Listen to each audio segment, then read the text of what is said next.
Good morning, everyone. This week we're going to be focusing on a listing, specifically pre-listing questions, pre-listing packet, listing presentation, marketing plan, and keeping sellers updated. So today I want to talk to you about the pre-listing questions.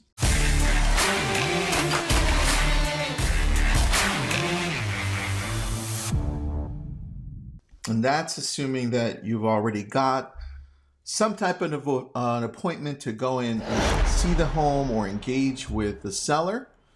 And I think this part is one part that we're missing, in the sense that we should be doing a better job in the questions that we're asking and the approach. Here's the reason behind it. Now, it can be you who calls, or it can be a listing agent that you have on your team, or the head admin, but it'll make the process seem more professional because we're gathering information. If you think of what we most compare ourselves to in the industry, that's attorneys and doctors. They have a process, right? Before you show up, or when you're in the waiting room, they have a questionnaire that you fill out. And in the same way, you're giving a sense of professionalism if you're the one asking questions that can make you seem that more prepared. And so that's the idea behind it. All right. So let's get right into it. When you've already set an appointment, what you're going to want to do, either in that conversation or a later conversation that day or the following day, depending on when the listing presentation is or the pitch, you're going to want to have a conversation along the lines of this. Say, look, client or seller, in order for me to better understand your needs and help you, I'm going to ask you a few questions that'll take anywhere between 10 to 20 minutes. Is it okay if I can call you back tonight or tomorrow? You set that time, right? Or I can send you the document for you to fill in and send back to me. But me asking you the questions will go much quicker. So you also want to give them that option as well. I've done that in the past, where they go ahead and fill it out. If it's an analytical, they'll love to fill it out, and it'll be like 20 pages long. So they can have fun with that.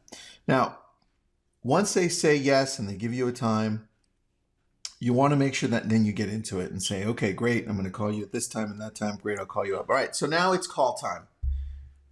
Here are the 22 questions that I've outlined, right? It does take anywhere between 10 to 20 minutes, depending on how deep you go into it and depending on how they respond. So you can take notes, or you can text me later and I can send this to you because I have this on a Google Doc.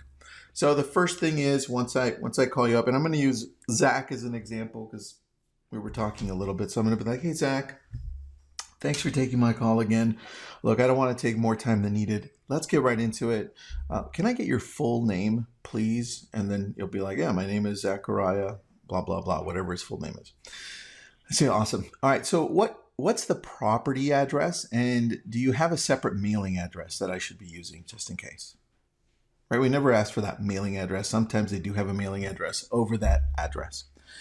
Number 3, and I'm going through this really quick because, I could be here 30 minutes with you. So number 3, you ask, well, are you the only owner of the property, or are there multiple owners, maybe 2 or 3, right?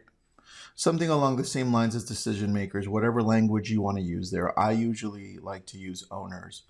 Number 4, can I get your phone numbers, your home phone number and your cell phone number? And Zach or Zachariah, is there a business number that I should have on file? And look, I know a lot of us don't use fax anymore, but the IRS still uses it. So I'm going to ask you, do you need me to have a fax number on file for you? And what's your email address? So those are the ones. I know people say fax. Well, believe it or not, some people still use fax. All right. So number 5, you go into, so tell me, Zach, why are you selling? And if you know it's a corporate move, then you'd be like, well, if it's a corporate move, is your company helping you with the move? And in some cases, because we're here at Amgen, they'll help with part of that move, and some other big companies will help with part of that move as well. So Now, I still hear a noise in the background, so whoever's listening in, just please do me a favor, mute yourselves. Next one, number 6. When do you need to move by? Some of us don't ask that question, or if we do, it's kind of all scattered around. Number 6 is really important. When do you need to move by? Number 7, would you describe the house for me, Zach? I haven't seen it, but describe it for me. Beds, baths, square footage, style, lot, pool. See where they gravitate to and what's most important to them. And that, because the next questions kind of follow along the same lines. Number 8 is, how long have you owned it? Number 9, what sold you on your home when you bought it? Some of us don't ask this question, a very important question as to why it was important to them. This is one question I do ask up front. And I say part of this. So what sold you on your home when you bought it? I say, what features did you love? Because chances are when we put it up on the market, other people may love those features too, whether it's part of the house or an area, specifics, right? Very important. Number 10, have you done any updating to the home since you bought it? That's important as well, right? Maybe windows, painting, whatever. Number 11, if you were to stay in the home for another 5 years, is there anything you would do to it? That's another way of saying what needs to be improved, right?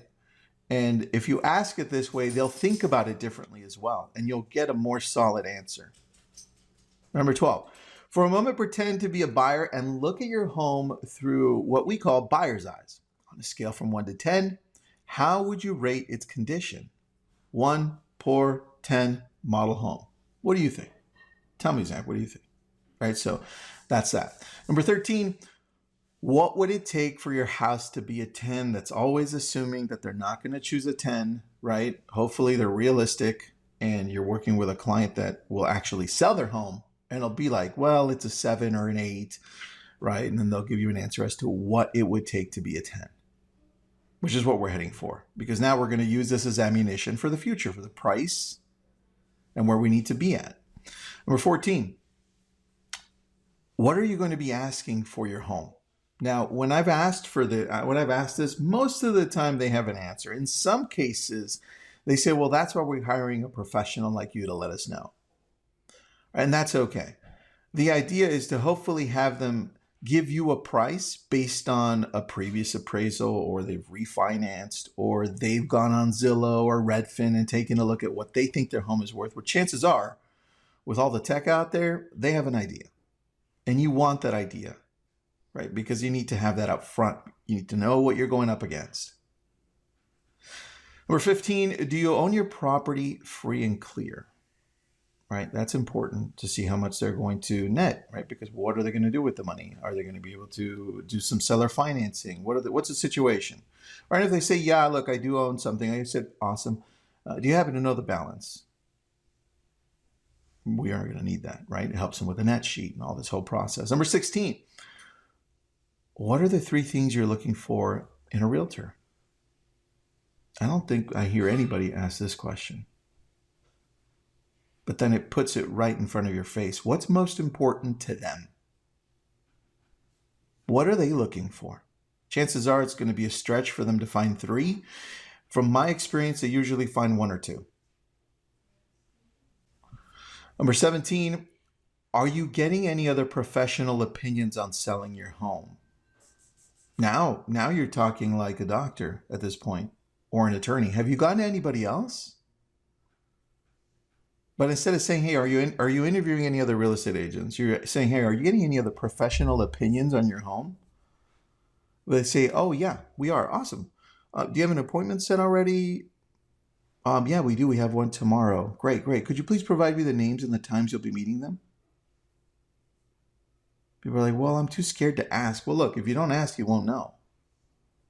Think of yourself as a professional, like we want to be seen, because if you're a doctor or an attorney, you're going to want to know who are these other people.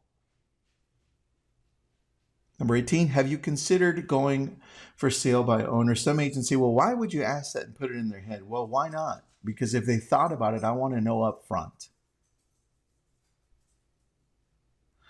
Number 19, have you sold a property before? Giving you their experience. Do they know? Have they sold 20? Have they sold 1? Is this their first time? Number 20, is there anything else I should know about your home? This should jog their memory as to anything else that they may have missed, that maybe you didn't ask a question about their home that they really wanted to tell you that just didn't come up. And under 20, I sometimes ask, depending on if they're out of town, I ask, well, how do I get access to your property? Is there a neighbor? Is there a family member close by? How do I get access, at least to get a key? Number 21, do you have any questions for me? And number 22, explain what happens next. A lot of us just hang up. Don't give any expectations as to what's the process after this. People want clarity. The more clarity you give them, the more they can connect with you and say, wow, this person is exactly what I need. They got everything together. So explain to them what happens next. 1 call, 2 calls. Is there a pre-listing packet that's going to go to their house? What? And that really wraps up all the questions I've got. So far now, I take away and I add questions depending on who I'm talking to. I've already had some answers to this. So just be wary of that. And you can always throw in some, take out some, but that's the idea behind asking questions before you go to a listing. It gives you more leverage, it gives you more power, and it also reconnects you to this person if you're the one calling. Right. So any questions, any comments, anybody want to add anything to this while I have you here?